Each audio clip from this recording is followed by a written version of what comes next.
ஹரயே நமஹ. பிரேமிகம் சத்குரும் பஜே. முதல் ஸ்கந்தம் 9வது அத்தியாயத்தினுடைய சாரம். ஸ்ரீதர சுவாமிகள் சொல்றார், யுதிஷ்டிராய பீஷ்மேன சர்வதர்ம நிரூபணம் கிருஷ்ணஸ்துதிஸ்ச முக்திஸ்ச நவமே தஸ்ய வர்ணியதே.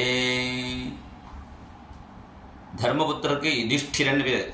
யுத்தத்தில் ஸ்திரமாக இருக்கிறவர். எந்த யுத்தத்துலனா தர்மாதர்ம யுத்தத்தில் தர்மத்தில் ஸ்திரமாக இருக்கிறவர். அப்பேற்பட்ட அந்த பீஷ்மர் இது பீதகான்னு இது தர்மாதர்மத்தில் கொஞ்சம் பயந்தவராக பகவானிடத்தில் சொல்ல, பகவான் தர்மபுத்திரர் அழைச்சிருந்து பீஷ்மர்கிட்ட போகிறான். தர்மக்ஷேத்திரமான குருக்ஷேத்திரம், தர்மத்த பிரபுனுடைய அச்சுதன், தர்மத்தினுடைய அவதாரமான தர்மபுத்திரருக்கு தர்மத்தை சொல்ல பிறந்த பீஷ்மர் தர்மங்கள் சொல்ல போறார்னு எல்லா தேவர்களும் எல்லா ரிஷிகளும் அங்கே வந்து சேர்றார்கள். தத்திர ராஜரிஷிய சர்வே பிரம்மரிஷியச்ச. அதில் முக்கியமாக பிரம்மராதாதயோமலாக சுகாச்சாரியர் கூட அங்கே வந்தார் என்று சொல்றார். எல்லாரும் நமஸ்காரம் பண்ணின பிறகு பீஷ்மர் தர்மபுத்திரை பார்த்து சொன்னார், உனக்கு கஷ்டம் வந்ததேனா எனக்கு வருத்தமாக இருக்கு. புண்ணியம் இல்லைன்னா கஷ்டப்படுவாம்பா. நீ நிறைய புண்ணியம் பண்ணின. எத்த தர்மசுதோ ராஜா.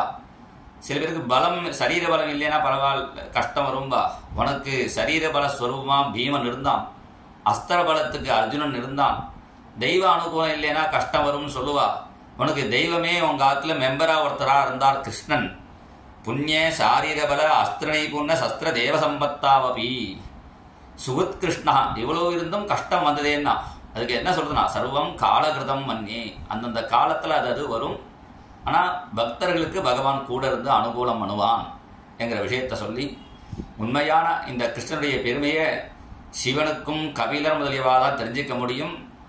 அந்த பகவானை பார்க்கணும்னு நான் நினச்சேன், உங்களை அழைச்சின்னு வந்தானே, இதுதான்ப்பா அனுகிரகம். கடைசி காலத்தை நமக்கு முன்னாடி பகவான் வரணும், அதுதான் உண்மையான அனுகிரகம்.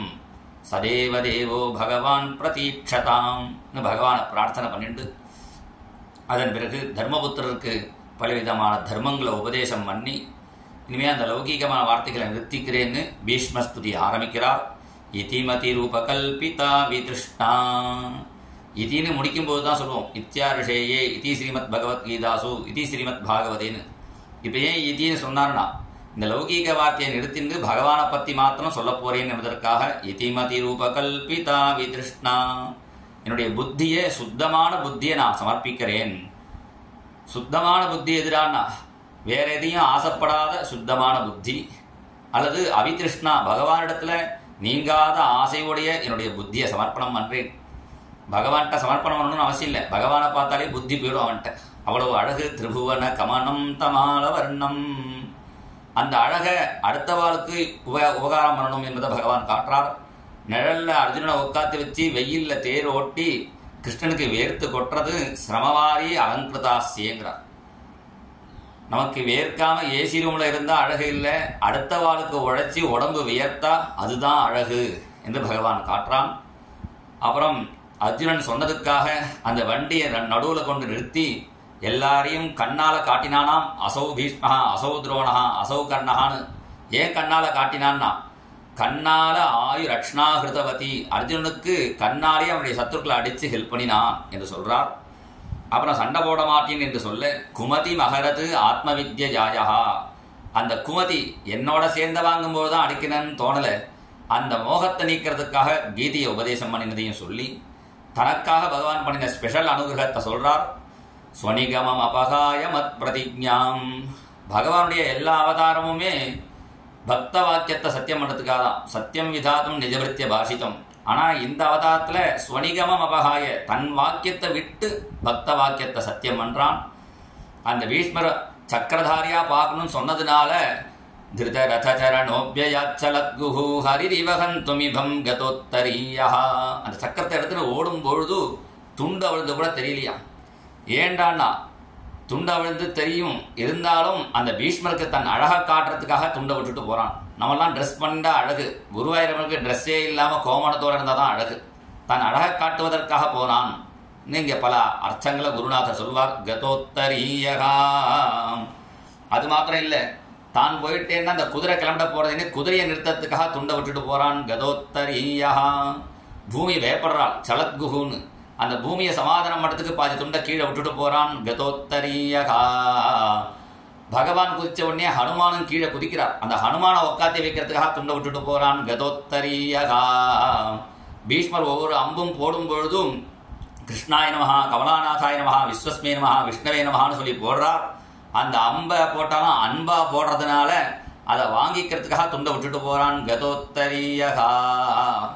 தன்னுடைய ஹிருதயத்தில் இருக்க லட்சுமி கடாட்சம் பீஷ்மருக்கு கிடைக்கணுமே. சாதாரண துண்டை வச்சு மூடிப்பார், வேண்டியா வந்தா எடுத்துப்பார். அந்த லட்சுமி கடாட்சம் பீஷ்மருக்கு கிடைக்கணுமேனு, மோட்ச லட்சுமி கடாட்சம் கிடைக்கணும்னு விட்டுட்டு போறான். கதோத்தரீயகா. அது மாத்திரம் இல்லை, தான் கிளம்பிட்டேன்னா யாராவது இந்த சீட்டை பிடிச்சிட போறான்னு சீட்டு ரிசர்வேஷன் பண்ணுறதுக்காக துண்டை விட்டுட்டு போறான். கதோத்தரீயகா. உத்திரியம் இல்லாம எந்த கர்மா பண்ணினாலும் பலிக்காதுன்னு சொல்லியிருக்கு. அதனால இந்த பீஷ்மரை வதம் பண்ண போறது இல்லைன்னு சிம்பாலிக்கா காட்டுறதுக்காக அந்த உத்திரியத்தை விட்டுட்டு போனான்னு பல பாவங்களை சொல்வார்.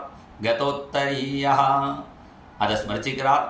அதன் பிறகு பகவானை எனக்கு கோபிகைகள் மாதிரி பக்தி பண்ண தெரியலையே. பதஞ்சலி சொன்னார், யமம் நியமம் ஆசனம்னு ஒரு வழி போட்டு கொடுத்தார். பிரஹ்லாதன் சிரவணம் கீர்த்தனம் ஸ்மரணம்னு ஒரு வழி போட்டு கொடுத்தார். இவ புதிய வழி கோபிகைகள் கண்டுபிடிச்சா, லலித கதி விலாச வல்குகாச பிரணய நிதீட்சண கல்பிதோருமானா. பகவான் சொல்லி கொடுத்த மாதிரியே நடந்து ஆடி பாடி அவ பகவானை சந்தோஷப்படுத்தினாலே அது மாதிரி தனக்கும் ஒரு பாக்கியம் வேணும் என்று பிரார்த்தனை பண்றார். அதன் பிறகு ராஜசூய யாகத்தை ஸ்மரிச்சுக்கிறார். அதன் பிறகு தன் அந்தர்யாமியான பகவானை ஸ்மரிச்சிருந்து அந்த அந்தர்யாமி கிட்டையே சோந்த சுவாச உபாரமத்து பீஷ்மர் அந்த அந்தர்யாமியிலே லயிச்சார். அந்த பீஷ்மருக்கு முக்தி கொடுத்த பிறகு பகவான் தர்மபுத்தருக்கு பட்டாபிஷேகம் பண்ணினார் என்பது இந்த 9வது அத்தியாயத்தினுடைய சாரம். ஸ்ரீ ஹரயே நமஹ. ஜெய் போல் சத்குரு மகாராஜ் கி ஜெய்.